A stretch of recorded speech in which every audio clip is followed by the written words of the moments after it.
In the first 5 videos of this series, I showed you how it was logical, reasonable, and rational to believe in the existence of God by using the cosmological, teleological, and moral arguments. So now what? Well, now we need to turn our attention to determining which God, and therefore which religion or belief system, is the most rational, reasonable, and logical to follow. We will continue to use our critical thinking skills as we search for the truth. In fact, now more than ever, we need to sharpen our tools to determine which of the major belief systems best represents the truth. We are not looking for what feels good or what our friends or family believe. We're in pursuit of the truth, period. This is where many people get bogged down because they don't want to offend their friends or family members who hold different views, which is completely understandable. And yet, we are in pursuit of the truth, and will follow the evidence wherever it leads. When I first started this journey as a younger man, I received some sage advice from a wise friend. He told me that God allows free will for several reasons, and one of those reasons is for us to voluntarily turn to Him, to seek Him out and build a relationship with Him. He will not force us, because that would violate the free will that He has already given us. And yet, at the same time, once we begin to search for Him in earnest and in truth, He will not hide Himself from us. So that is the good news. Know this: the answer is there, and once you find it, it becomes obvious. However, we first need to be able to discern the truth. So this video is about truth. While all major religions may hold some of the same core moral beliefs, each religion makes their own set of truth claims. So each is mutually exclusive of the others, and this is an important point. This is confusing to some people, but you should not be surprised to know that many of the world's major religions hold to the same or similar core values because God has written His moral code on the hearts of all men and women. So it should come as no surprise that there are similar values held by different religions.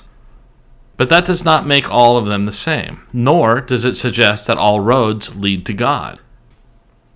As we will discover, all religions hold tight to their own unique truth claims, which contradict the truth claims of other religions or beliefs, meaning you cannot logically embrace them all.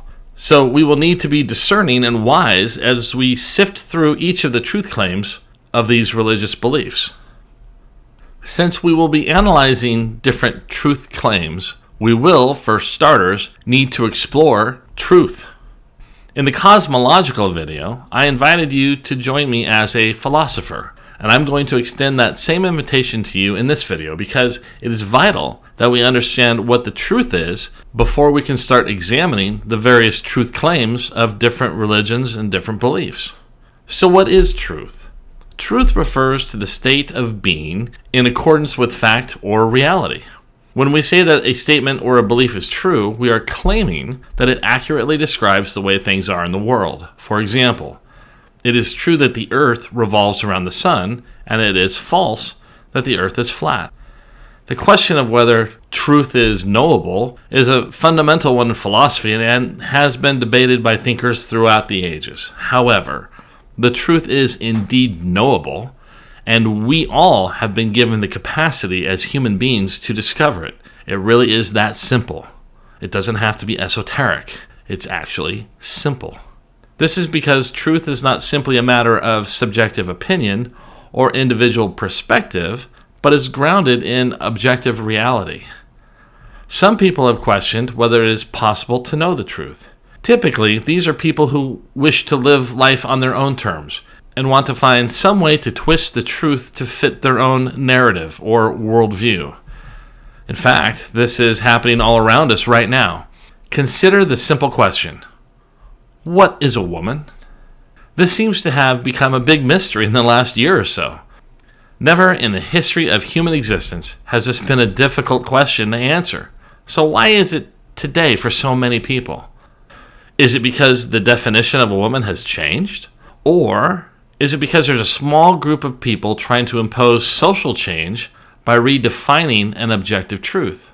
Obviously, a fringe element in our society is demanding societal change by changing a known and objective truth. That is how powerful the truth is. Now here's an unvarnished and brutal answer to that question. A woman is an adult human female. Period. Full stop. This is not hard. You don't need to be a biologist or a philosopher to understand it. The objective truth can be known. A man cannot be a woman simply because he announces to the world that he is. Every cell in his body will expose the truth to that lie. So the truth can be known. Men cannot be women. Women cannot be men. This is not hate speech, by the way. This is simply a truth claim, an unshakable truth claim, I might add. So absolute truth is knowable. And that is the kind of truth we will be rigorously pursuing. And the reason we will be so rigorous is because the world is constantly trying to water down or redefine the truth. In many instances, there are people who try to claim that there is no truth. That is why it's so important to define the truth and also defend it. In philosophy, truth refers to the correspondence between a statement or belief and the way things are in the world. Truth is not dependent on individual beliefs or subjective interpretations, but rather it is objective and independent of human opinions, emotions, or preferences. The understanding of truth is often intentionally clouded by a concept known as relativism, which holds that truth is relative to the individual or cultural context. Relativism suggests that what is true for one person or culture may not be true for another, and that there are no universal or objective truths. And typically, this is the lie used when individuals or groups want to step outside of societal norms, but still be seen as living within the societal norms.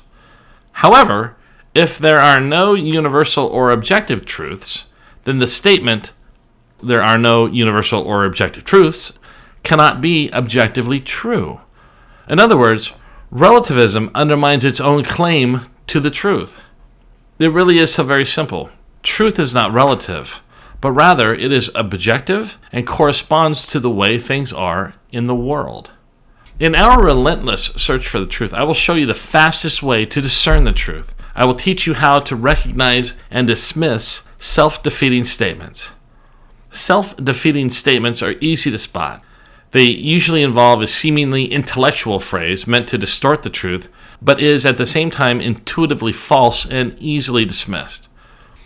A self-defeating statement is a type of statement or declaration that undermines or contradicts itself. Here's an example of what I mean by a self-defeating statement. All generalizations are false. Well, this statement is a self-defeating argument because it is in itself a generalization. If all generalizations are false, then this statement must also be false. Get it? Now here's a two-step approach that will allow you to deconstruct these statements and show them to be demonstrably false. Step 1. The first thing you do is simply ask, "Really?" Step 2. Follow up your question, "Really?" with a challenge to the accuracy of the claim by turning the claim into a question that defeats the inaccurate claim. That was a mouthful, but here's an example. "There is no truth." "Really? Is that true?" "All truth is relative." "Really? Is that a relative truth?" "That is true for you, but it's not true for me." "Really? Is that true for everyone?" You see, the purpose of these self-defeating statements is to justify a person's worldview if it goes against the norm. These statements allow the person or group to advance their narrative and are spread throughout our society in an effort to force through their obfuscation of the truth into the belief that they are true, but they simply are not. There's an old adage that is, if you spread the lie around long enough and far enough, it'll ultimately be accepted as the truth, and that's what this is. You have to be on the lookout for self-defeating statements in order to show them for the false statements that they truly are. You see, people are funny creatures. Instead of just saying, "I don't care what you think of me, I'm going to do this," or "I'm going to live this way," they decide instead to use these smart-sounding little catchphrases to justify their life choices in an effort to make their life choices socially acceptable and part of the norm. Two of the biggest fallacies in our society today are, "It's true for you, but not for me." To To which we respond, really? Is that true for everyone? And this one, there is no truth in religion. There's only truth in science. To which we would respond, really? Is that a scientific truth? Can you prove that in a lab? You see, once you practice these a little bit, you'll become razor sharp in your ability to unravel self-defeating truth claims and expose them for the falsehoods that they are. Truth claims are important, but they need to be true. And since we are endeavoring to learn the truth about God, we'll need to be well equipped to shred any false claims we come across. The truth is just that, truth. So here's what we know. The truth is knowable. If something is true, it is true for everyone. The opposite of truth is false. Now, going forward, we are going to be equipped now to carefully examine the truth claims of various religions and beliefs and determine which of these religions or beliefs holds the truth. Remember, the truth is knowable, meaning we will figure this out. We will evaluate each religion's or belief's truth claims the same way. If something is true, it is true for everyone. Once we know the truth, it will be the truth for every living soul in the entire world. The opposite of truth is false. Once we have the truth, every religion or belief system contrary to that truth will be false. This will be a brutal lesson for a lot of people. And during your time spent in this research, I would ask you to tread lightly around your fellow man. Remember, people are emotionally attached to their religious beliefs, and you can't just go running around telling them that they hold to false beliefs based on your newfound logic. Okay, be gentle, be respectful, and above all else, be loving and kind. The next several videos will be eye-opening. So buckle up, resolve to embrace the truth, and be ready to follow the evidence wherever it leads. I look forward to seeing you in these next videos. Thanks so much for watching. Please like and share our videos, and please subscribe to our channel. Remember to click the notification bell so you don't miss our videos when they come out. To continue in this series, click on the video on the bottom right, and to start at the beginning of this series, click on the video at the top right. Thanks so much.